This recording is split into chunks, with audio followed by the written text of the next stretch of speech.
भारत की खोज किसने और कैसे की। स्वागत है आप सबका आज के इस वीडियो में। दोस्तों, भारत का इतिहास ना जाने कितने रहस्यों से भरा है। भारत एक प्राचीन देश है जो अपने बीते सालों में हमेशा से हर मामलों में परिपूर्ण रहा है। न केवल धन वैभव से बल्कि प्रकृति से भी हमेशा से परिपूर्ण रहे हैं और इसीलिए भारत पर लोगों की बुरी नजर भी रहती है। उसी समय यूरोप के लोग पूरी दुनिया में व्यापार करना चाहते थे। भारत में व्यापार करने के लिए उन्हें समुद्री मार्गों का पता नहीं था। उस समय अरब के लोग भारत के रास्तों को जानते थे, लेकिन उन्होंने यूरोप के लोगों को मार्गों के बारे में नहीं बताया। वास्को दी गामा पहले शख्स थे जिन्होंने भारत के समुद्री मार्गों को खोज निकाला था। कोलंबस भी भारत को खोजने गए थे, लेकिन अमेरिका जा पहुंचे। हालांकि आजकल पढ़ाया जाता है कि भारत के समुद्री मार्गों की वास्को दी गामा ने खोज की थी। सचमुच यह हद दर्जे की मूर्खता है कि भारतीय बच्चों को यह पढ़ाया जा रहा है कि वास्को दी गामा ने भारत की खोज की। पढ़ाया यह जाना चाहिए कि वास्को दी गामा ने यूरोप को पहली बार भारत तक पहुंचने का समुद्री मार्ग बताया। दरअसल पहले यूरोपी देशों के लिए भारत एक पहेली जैसा था। यूरोप अरब के देशों से मसाले, मिर्च आदि खरीदता था, लेकिन अरब देश के कारोबारी उन्हें ये नहीं बताते थे कि यह मसाले वह पैदा किस जगह करते हैं। यूरोपीय इस बात को समझ चुके थे कि अरब कारोबारी उनसे जरूर कुछ छुपा रहे हैं। ये कारोबारी अरब के उस पार पूर्वी देशों से ज्यादा परिचित नहीं थे। जहां तक सवाल भारत का है, तो इसके एक और हिमालय की ऐसी श्रृंखलाएं हैं जिसे पार करना उस दौर में असंभव ही था। भारत के दूसरी ओर 3 ओर से भारत को समुद्र ने घेर रखा था। ऐसे में यूरोप वासियों के लिए भारत पहुंचने के लिए 3 रास्ते थे।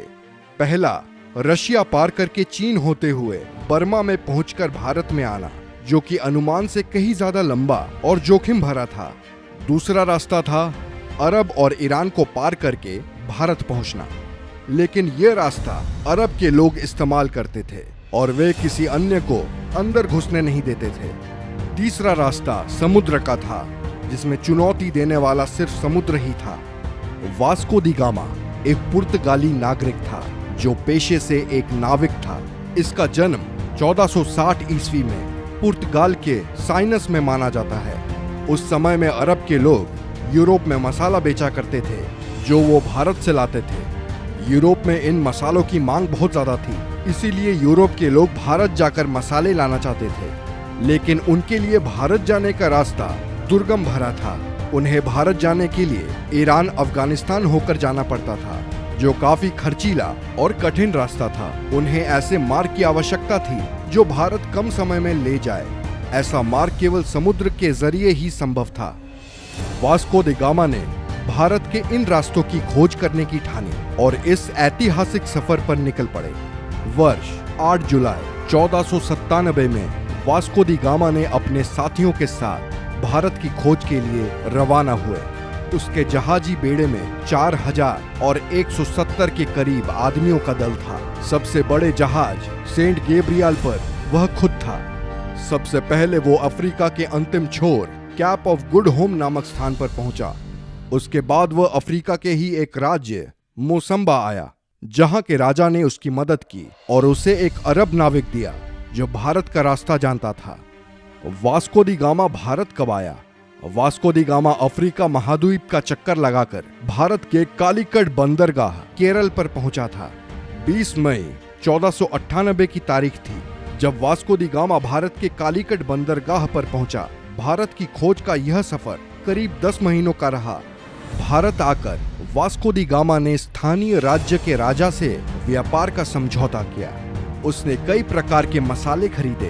भारत से पुर्तगाल आने के दौरान समुद्री तूफान से उसके जहाजी बेड़े को नुकसान पहुंचा और उसके दल के कई लोग मारे गए। पुर्तगाल लौटने पर उसका भव्य स्वागत किया गया।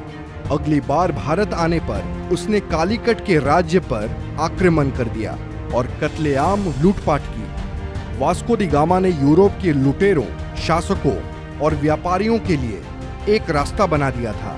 इसके बाद भारत पर कब्जा जमाने के लिए यूरोप के कई व्यापारी और राज्यों ने कोशिश की और समय समय पर वे आए और उन्होंने भारत के केरल राज्य के लोगों के धर्म बदलने में महत्वपूर्ण भूमिका निभाई।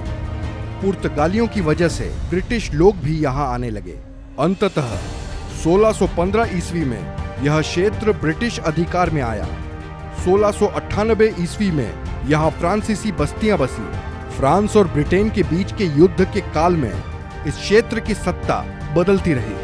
1503 में वास्को पुर्तगाल लौट गए और 20 साल वहां रहने के बाद वह भारत वापस चले गए। 24 मई 1524 को वास्को दी गामा की मृत्यु हो गई। लिस्बन में वास्को के नाम का स्मारक है। इसी जगह से उन्होंने भारत की यात्रा शुरू की थी। दरअसल 1492 में नाविक राजकुमार हेनरी की नीति का अनुसरण करते हुए किंग जॉन ने एक पुर्तगाली बेड़े को भारत भेजने की योजना बनाई ताकि एशिया के लिए समुद्री मार्ग खुल सके। उनकी योजना मुसलमानों को पछाड़ने की थी, जिनका उस समय भारत और अन्य पूर्वी देशों के साथ व्यापार का एकाधिकार था। एस्टावो डी गामा को इस अभियान के नेतृत्व के लिए चुना गया, लेकिन उनकी मृत्यु के बाद वास्को द गामा ने उनका स्थान लिया।